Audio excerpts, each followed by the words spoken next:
Alhamdulillah, alhamdulillahi rabbil alamin, yakhluqu ma yasha'u wa yakhtar. قال في محكم التنزيل إن الله اصطفى آدم ونوحا وآل إبراهيم وآل إمران على العالمين ذرية بعضها من بعض والله سميع عليم إذ قالت امرأة إمران رب إني نذرت لك ما في بطني محررا فتقبل مني إنك أنت السميع العليم فلما وضعتها قالت رب إني وضعتها أنثى وليس الذكر كالأنثى وإني سميتها مريم وإني أعيذها بك وذريتها من الشيطان الرجيم فتقبلها ربها بقبول حسن وأنبتها نباتا حسنا وكفلها زكريا كلما دخل عليها زكريا المحراب وجد عندها رزقا قال يا مريم أنى لك هذا قالت هو من عند الله إن الله يرزق من يشاء بغير حساب وأشهد أن لا إله إلا الله وحده لا شريك له وأشهد أن محمدا عبده ورسوله وصفيه من خلقه صلى الله عليه وعلى آله وصحبه وسلم تسليما كثيرا. Me emrin e Allahut të gjithë mëshirshmit, mëshiruesit, Allahu, Zoti i botrave, meriton lavdërimin, falënderimin, madhërimin. Ai është Zoti i gjithçkaje dhe meritori për t'u adhuruar. Ai krijon dhe përzgjedh dhe si takon askujt të përzgjedh përveç tij. E duke qenë se ai është përzgjedhësi, neve na bëri të barabartë dhe ne jemi ata të cilët përzgjedhim pozicionin ton te ai, duke garuar dhe duke vrapuar drejt tij. Kështu që në start të gjithë jemi të barabartë, pastaj gjithë secili me devotshmërinë e tij dhe përkushtimin e tij arrin shkallën më të lartë dhe është më afër Zotit të gjithësisë. Duke qenë se i madhi Zot, Allahu xhalla xhelaluhu, në surën Ali Imran tregoi se feja e Zotit e zbritur në tokë është Islami, dhe se gjithë pejgamberët e Zotit nuk kanë gjenë gjë tjetër vetëm se administratorët, menaxherët të dërguar të një feje të njëjtë, të përbashkët, thjesht me ardhjen e një profeti shfuqizohej para rendësi, derisa erdhi vula e profecisë në tokë, Muhamedi alayhi salatu selam, i cili nuk i mohoi profetët përpara tij, por i pranoi, mirë po edhe i shfuqizoi, abrogoi të gjithë, duke qenë ligji i tij dhe feja e tij dhe besimi i tij, pra me kuptimin e rregullave që ai solli, ato që do të mbesin në fuqi deri në ditën e Kiametit, duke qenë se rasti i Muhamedit alayhi salatu selam ishte dhe i fundit profet dhe i dërguar dhe vula e profecisë në tokë, mbas tij më nuk ka pejgamber. Për këtë arsye Allahu xhalla xhelaluhu në Islamin e rastit të Muhamedit alayhi salatu selam solli të gjithë komponentët që e bëjnë këtë fe rregullatore të çdo kohe dhe çdo vendi, jo thjesht një fe që përshtatet me çdo kohë dhe me çdo vend, por një fe e cila ka ardhur për të rregulluar çdo kohë dhe çdo vend deri në ditën e Kiametit, sfidante.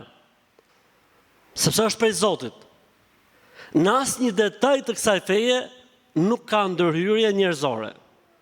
Libri i Zotit, suneti i pejgamberit alayhi salatu selam dhe komentimi i tyre ka marrë garancinë e Zotit se do të ruhet dhe po ruhet dhe do të ruhet deri në ditën e Kiametit, dhe cili do që tenton në një moment caktuar të historisë së Islamit që të ndindaj gjërat mes Zotit dhe pejgamberit alayhis salam, mes Kuranit apo hadithit, nuk kalon shumë kohë venitet, vyshket dhe përfundon në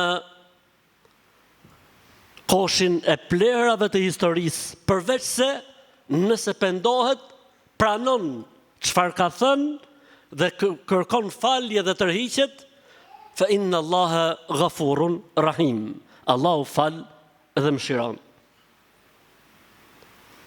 Në surën Ali Imran, vet kapitulli mbi familjen e Imranit. Pra flitet këtu për një familje shembullore.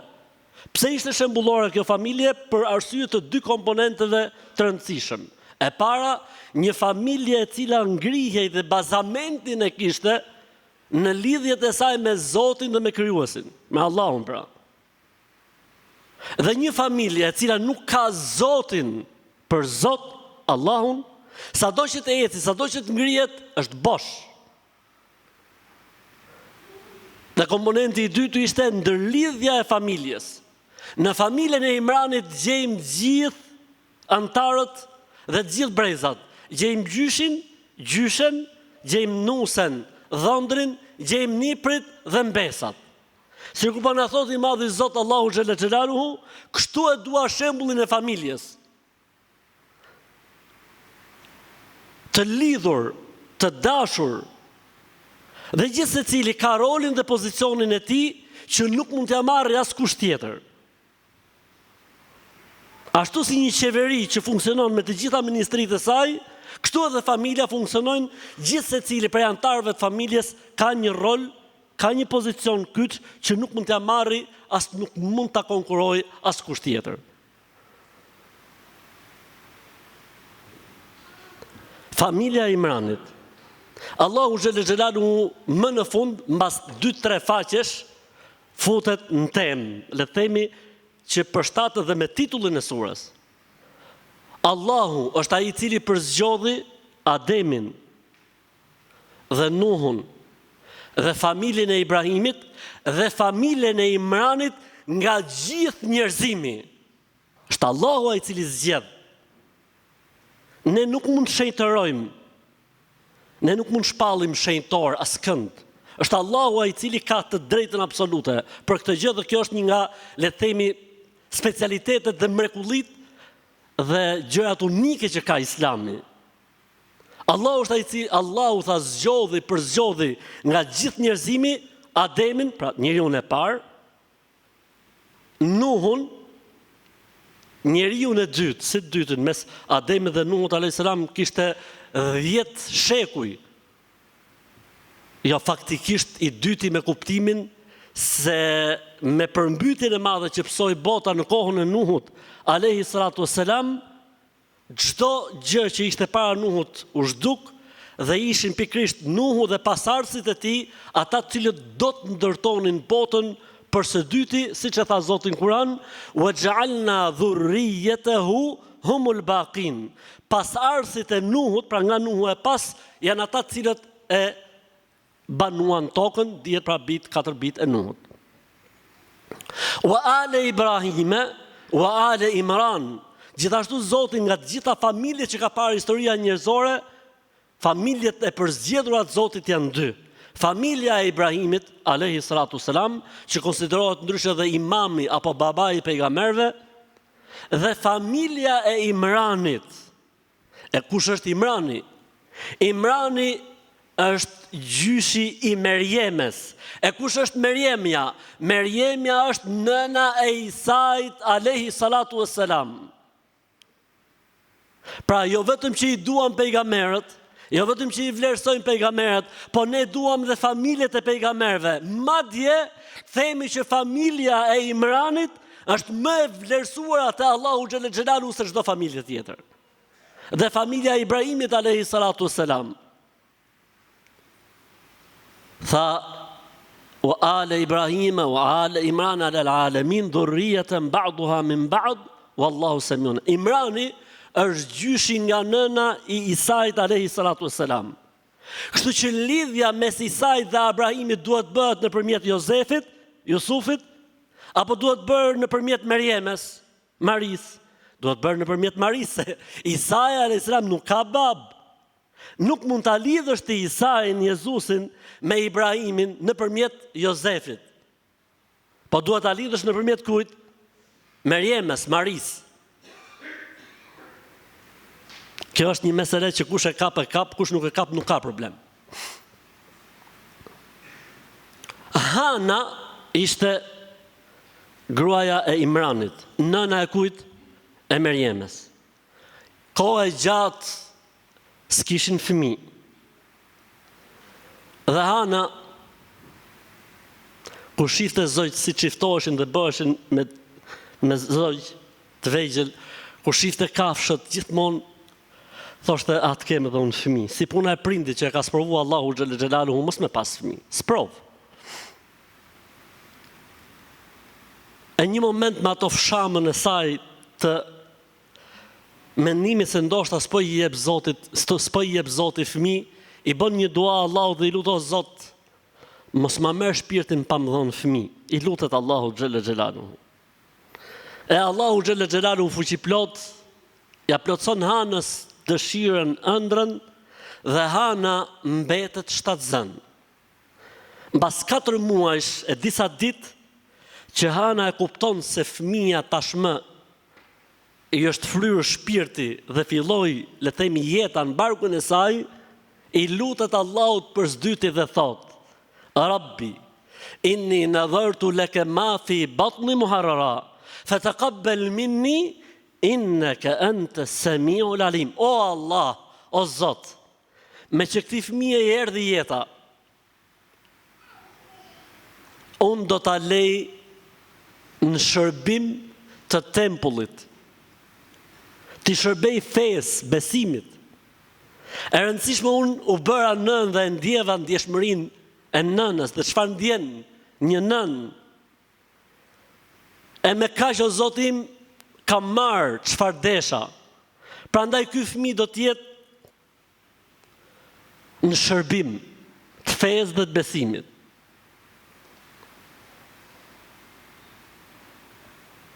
E kur erdhi momenti i lindjes, atëherë nuk kishte eko me zbulu gjinin e fëmijës, pa edhe nuk ju bën të shumë përshtypje. Kur lindi, i thon pritëset: Goc, elhamdulillah, nuk i vurulli vetlat, nuk u mërzit, nuk bani of buf, nuk bani goc, se ti e që ke udhfarën, nuk është gruaja. Tha elhamdulillah, dhe i shoqi i saj mas perdes, ma tanë tha elhamdulillah. Pastaj Merjemja, Hana, e kapi situatën, tha: Rabbi, inni wada'tuha untha. Tha: o Zot, po goc. Unë kisha menu se do t'ishte çun. E çuni më në shërbim, në fuqi dhe në forcë, se sa një vajzë. Vajza ka nevojë për kujdesi, apo mbulesa, apo hyni, doli, s'doli, muhabete të tjera. Ndërsa çuni në shërbim është shumë në përgjegjësi e tjera. O Zot, tha, po goc. E goca nuk është si çuni. Tha që du në vend shenjën e barazimit. S'ka barazim. Nuk lejohet shenja e barazimit mes dy gjërave të ndryshme.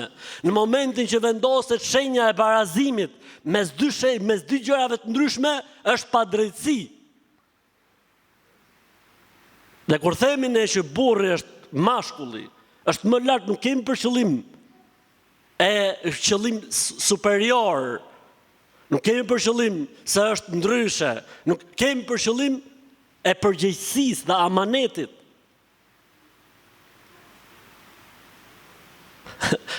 Dikush kishte thonë nga këto të smurët, ke parti, tha, Zotin Kur'an ka zbrit, tha, një sure me emrin gratë, e s'ka zbrit sure me emrin burrat. Do të thotë që ne jena, e i thot njoni që i përgjigjet, po pra po, thot, ke surja gratë, thot, er-rijalu qawwamuna 'alan nisa. Burrat janë kujdestarët e femrave. Po, aty kjo surë të nisa ta ka sqaruar. Nejse.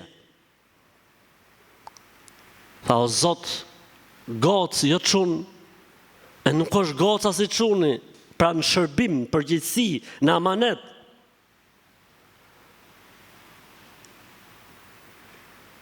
Po megjithatë, o Zot,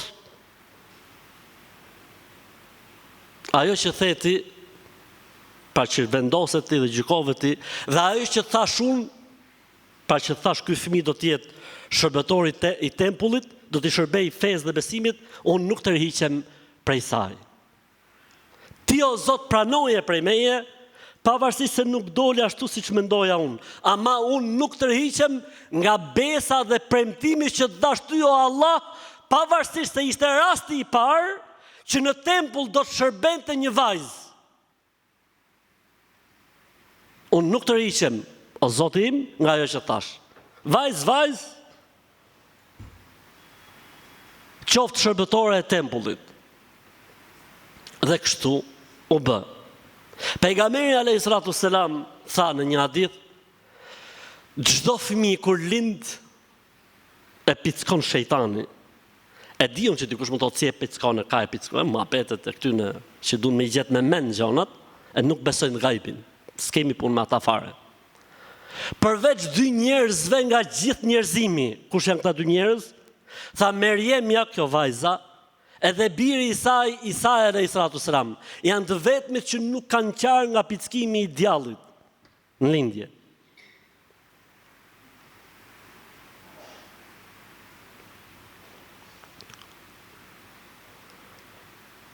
O inni uidhuha bika wa dhurriyataha min ash-shaytanir rajim, o Allah o Zot, ma ruaj këtë fëmijë dhe çdo që do të vi mbas këtij fëmije dhe prej këtij fëmije nga sherri, nga e keqja e shejtanit të mallkuar. Fataqabbalaha rabbuha biqabulin hasanin wa anbataha nabatan hasana. E pranoi Zoti lutjen e Hanës. Dikush do thotë pasaqe shqiptare Hana, nga Hana. Se ka të shmenë sa dush, patjetër duhet i bëjnë gjonat si që mendojnë ata. E pranoi Allahu lutjen e Hanës dhe e rriti Merjemen në mënyrën më të mirë dhe e mori përsipër kujdestarinë e saj në tempull, profeti i Zotit Zekeria alayhis salatu wassalam, që ishte njëkohësisht edhe burri i tezës së Marijes. Kështu që i bie Jahja alayhis salam dhe Isa alayhis salam të kenë qenë çfarë? Kushërit parë çuna tezësh. Për këtë arsye pejgamberi alayhis salam kur u ngjit natën e Isras dhe Mirajit, çfarë tha? Dhe në qiellin e dytë takova 2 kushërit, Isain alayhis salam dhe Jahjan alayhis salam. E mori përsipër Zekeria mbas një, le të themi, debati shumë të madh se kush do të kujdesej për një vajzë e cila do të shërbente në tempull, se nuk ishte as pak tradit kjo që femra të shërbente në tempull. Atëherë duhet dikush që ta merrte përgjegjësinë dhe kujdestarinë e saj dhe nuk mund ta bënte këtë punë më mirë askush tjetër përveç se një person si një profet i Zotit Zekeria alayhis salatu selam, i cili ishte dhe burri i tezës dhe pejgamberi alayhis salam ka thënë el khalatu bi manzilatil Tezja tha është njësoj si nona. Dhe i bon Merjemes një si dhomë të veçantë që mos përzihej me burrat. Ke pa në xhamidi, gratë rinë vete, burrat në vete. Se njeriu vjen për të adhuruar Zotin, e duhet ta ketë mendin ke Zoti, ka asgjë tjetër.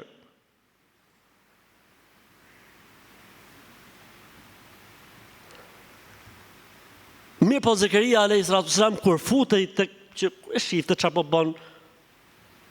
Sa herë shkonte aty, haste diçka që ishte e çuditshme. Ajo që në gjuhën e Islamit quhet keramet. Çfarë do thotë keramet? Keramet do thotë nderim. Allahu e nderonte Merjemen me diçka shumë të veçantë. Thot frutat e dimrit, që janë vetëm ekskluzive të dimrit, i gjejshe në verë tek dhoma e saj, plot, full. Dhe frutat e verës në dimër. Kjo quhet keramet.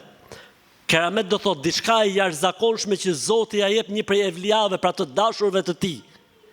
Ndërsa mu'gjize ose mrekulli është ngjarje e jashtëzakonshme që Zoti e zhvillon në duart e profetëve. Cili është dallimi mes kësaj dhe kësaj? Rasti i parë është profet, rasti i dytë është rob besimtar, njeri i mirë, besimtar. Dhe dallimi kryesor mes të dyja, përveç se këtu kemi profeci dhe këtu kemi njeri devotshëm dhe besimtar, është dallimi i dytë se profeti e ka sfidë, e përdor sa herë të dojë. Ndërsa kerameti nuk mund përdoret si sfidë. Se është nderimi i Zotit. Pra të ndihmon Zoti një moment, çel Zoti rrugën një moment, ndodh një mrekulli me ty që është e paimagjinueshme, qit Zoti nga situata dhe kaq. Nuk mund ta përdorësh ti sa herë dush. Ndërsa mrekullia është sfidante, e përdor profeti sa herë i duhet.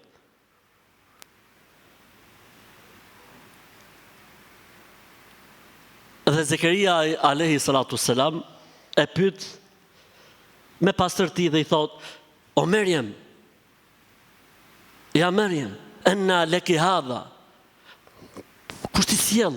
Sa i sillte ushqimet dhe ikte. Qalet huwa min indillah. Prej Allahut. I kam prej Zotit, i kam prej Allahut. Allahu furnizon këtë doj pa hesab, pa llogari. Zoti bën mrekullitë e veta. Subhanallah. A ishte pejgamber apo jo? Zoti dha një djalë që edhe ju bë pejgamber. Familja e zgjedhur e Zotit, mirë pa aty reflektoi. Hunalike daa Zekeria rabbe. Në atë moment Zekeria i lut Zotit për fëmijë për vete, sepse Zekeria i kishte kaluar të gjitha kufit e normalitetit për fëmijë. Ishte në moshë të thyer, i thinjur, i kishte kaluar të 70-at apo 80-at, dhe në atë moment kur tha, kur Merjeme s'po i ndodh kjo, e kur Hanës i ndodhe, pse mos lutem dhe unë. Dhe u lut Zekeria alayhi salatu selam për fëmijë dhe ai gjithashtu. Dhe mbasi boni dua dhe lutje natën, filloi me fal namaz. Kush? Zekeria alayhi salam. Ashtu në namaz i vinë me lajket. Enna Allah ju beshiruke bi gulam. O Zekeria, Allahu po të sjell lajmin e mirë, do të kesh dhe ti një djalë. Allahu ekber. Sa janë rastet e tilla o vëllezër dhe motra që njerëzit i kanë humbur shpresat se mund të kenë fëmijë dhe Allahu xhelle xhelalu ka bërë mrekulli dhe dhurata të tilla. E Zekeria alayhi salam u habit, u mahnit, u knaq, u çudit, po i duke e pabesueshme, tha: "O Zot, më jepi shenjë." Tha Zoti: "S'ke për të pas mundësi me fol. Me adhuru Zotin dhe me e përmend po, ama me fol me njerëzit nuk do të kesh mundësi me fol." Do të vi, kur të vi momenti se nuk jemi këtu tek Zekeria alayhis salam, po jemi tek familja e Imranit. Jemi pak nga krau tjetër. E kështu Merjemja rritet derisa arrin në moshën e pubertetit. Aty pastronte, rregullonte, adhuronte Zotin dhe ishte lënë në shërbim të fesë dhe të besimit. Për këtë arsye, o vëllezër dhe motra, të parët tanë, kur dikush furnizohej me fëmijë, bëjshin lutje nga më të ndryshmet. Dhe një nga lutjet më interesante që unë më kam mahnit faktikisht është lutja Ja'alahu Allahu mubarakan ala ummeti Muhammed sallallahu alaihi wasallam. Allahu e bof të bekuar për ummetin e Muhammedit alayhi salatu wassalam.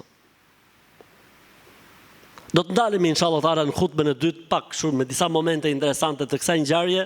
Për gjërave interesante që ka kjo ngjarje shumë e shkurtër që treguam, sepse ne do të vazhdojmë, do të jemi me familjen e Imranit dhe do të vazhdojmë me këtë surë për një kohë të gjatë inshallah taala, përveç se kur do të kemi arsye për të shkëput dhe do të kthehemi prapë në temë kur i thon. Për gjërave interesante o vëllezër që ka kjo ngjarje është se njeriu në çdo gjë në jetë duhet bëjë mjet. Duhet kesh një qëllim në çdo gjë që bën. Për këtë arsye thot rregulla islame, El mubahatu tanqalibu bin niyati ibadat. Gjërat normale dhe të rëndomta të jetës, në momentin që bëhen me qëllime të caktuara, kthehen në adhurime. A i dini ju se do të ketë njerëz që do të dalin para Zotit në botën tjetër me 24 orë adhurim të çdo ditë jetës tyre. Po pse, si ka mundësi? Ai për çdo gjë bën jetë. Edhe kur han buk thot, pa haj buk që ti jemi fort për namaz. Edhe kur flen gjumë se të çohen për sabah. Edhe kur ulet me pi kafe, po ulem se kam këtë. Ka njerëz që 24 orëshin e tyne e kthejnë të gjithë në ibadet. Dhe ka të tjerë që 24 orëshin e tyne nuk marrin nga 24 orësh i ibadet, vetëm sa atë kohë falje ndoshta apo lutje dhe çfarë përmendin Zotin, ndërkohë që pjesa tjetër i ikën kot. Për këtë arsye ky jeton le të themi 80 vjet dhe del përpara Allahu xhel xhelalu 80 barabart, dhe dikush tjetër jeton 80 vjet dhe del përpara Allahut me 3 vjet. Si del me para Allahut me 3 vjet? Po 8 orë gjumë, iku sa pjesë e jetës? Iku 1/3 e jetës. 8 orë punë, sa iku? 1/3 e jetës. Po e hongë me pimi Allahut, lafologjia, daljet, hyrjet, mërzitjet, sa iku? E ky njeri nuk merr nga dita e tij ndoshta vetëm se i gjysore. I gjysore 30 minuta shumëzoi për 80 vjet dhe më thuj sa del dhe flasim mbas xhumas, po mos përdor tani celularin me e bo llogarin se del pa namaz, del pa xhuma.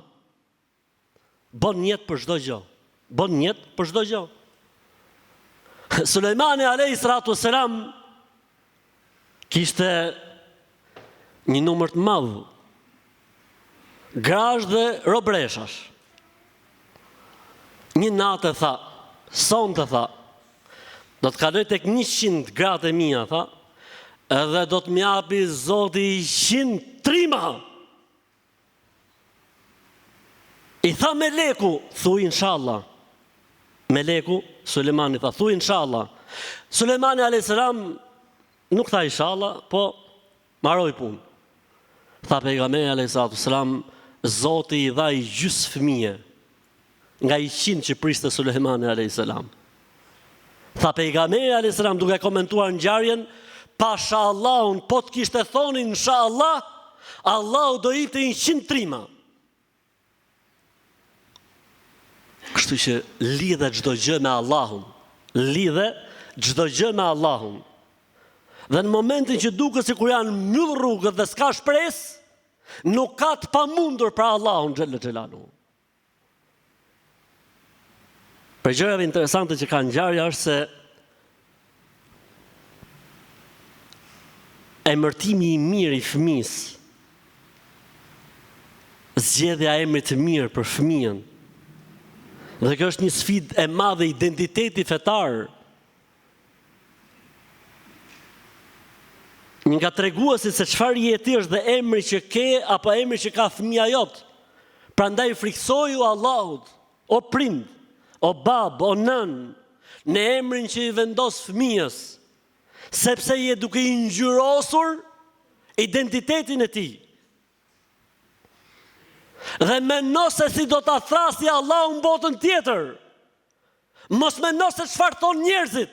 Emri vjetër, emri dal mode. O Zoti modh, vin në ditë afërsisht 300 pyetje për emra ku dëgjon, emra kinez, emra japonez, emra ku dëgjon emra. Ndërkohë që ne kemi emra të mrekullueshëm, emrat e baballarëve tonë, emrat e gjyshërve tonë, emrat e dajave, emrat e xhajave, kemi emra të mrekullueshëm.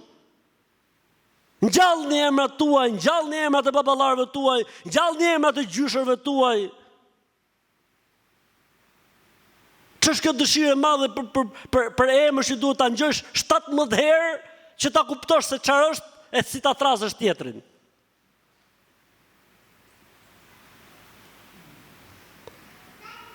Dhe e fundit fare, sepse unë faktikisht kam shkruar shumë gjëra çfarë përfitohet për kësaj historie, po ndoshta i kërkoni vetë, është fakti që fëmia ka nevojë për përkujdesje, jo vetëm me prunë dynja, po edhe për përkujdesje, për edukim, për ushqim halal, pastër dhe të mirë, etj. E fundit fare, boni sa më shumë fëmijë, vëllezër dhe motra. Nuk ka pasuri më të madhe që lën njeriu në këtë botë, masi të ikë nga kjo botë, se fëmia i mirë, i edukuar me besim, ti ikën në atë botë, por regjistri i sevapeve nuk të mbyllet, se fëmijët e tuaj niprit, mbesat, stërniprit, stërmbesat, stër. Çdo gjë që ti je sebepi i saj, ty të vjen shpërblimi në botën tjetër dhe del përpara Allahu xhelle xhelalu, jo si një person, me një familje le të themi me kaq persona që e bërë sebep, po del përpara Allahu xhelle xhelalu ndoshta me 1 milion njerëz, me 1 milion jetë. Se e bo sebep, janë shtu umet, janë shtu njerëzit, dhe ty të vinë sevapet dhe shpërblimet pafundësisht. Mos u merrni me kafshë o vëllezën dhe motra. Ç'është kjo modë e çuditshme? Në familjet e besimtarëve janë mush me kafshë, lloj kafshësh, nuk kam asgjë me kafshët. Pashallah, unë i dua kafshët fort. Si thot populli, vallai vdes për kafshët, për Zotin. Por fëmia s'krahasohet. Loja e fëmis, lodra e fëmis, sjelljet e fëmis, shërbimin ndaj fëmis, pashallahu stresin, ngarkesën, gjitha problemet, pashallahu në momentin që futesh në shtëpi, dhe ai çamaroku vogël kapet në përkome, apo ato uzime tjetrin, apo thyt diçka aty ke shtëpia, pashallahun, xerrohet çdo gjë.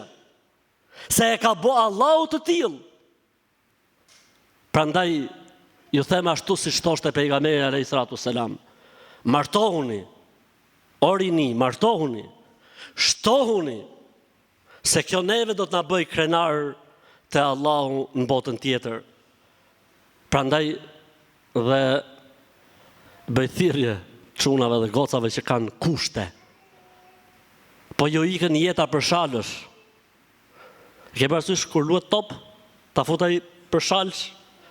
Shumë çunave dhe shumë gocave, po ju ikën jeta për shalësh. 27, 28, 33, 37, 39, 40 pa 1, 41, sa po musha 40, etj. Kur do të bëhesh bab, o njeri, kur do të bëhesh non, kur do të nish lezetin, kur pasha Allahun, kur bëhesh prind për herë të parë, jeta merr kuptim tjetër. Prandaj hiqeni lapsin, hiqni llogarit. Allahu yarzuqukum wa iyyahum. Allahu është ai i cili e ka marrë përsipër furnizimin. Mjaft më me laps. Mjaft të makinë llogaritse. Ec përpara. Se ka për ta pru Allahu xhelle xhelalu furnizimin nga se ke menutin e herë. E premtimi i Allahut është hak, ndërsa shejtani është ai që trem. E shejtani yu'idukum al-faqr. Shejtani ju trem me varfërinë. Jo se robi do të bëj llogarit, do të shoh se unë do të siguroj jetën fëmijës. Çfarë do të sigurosh më vëlla?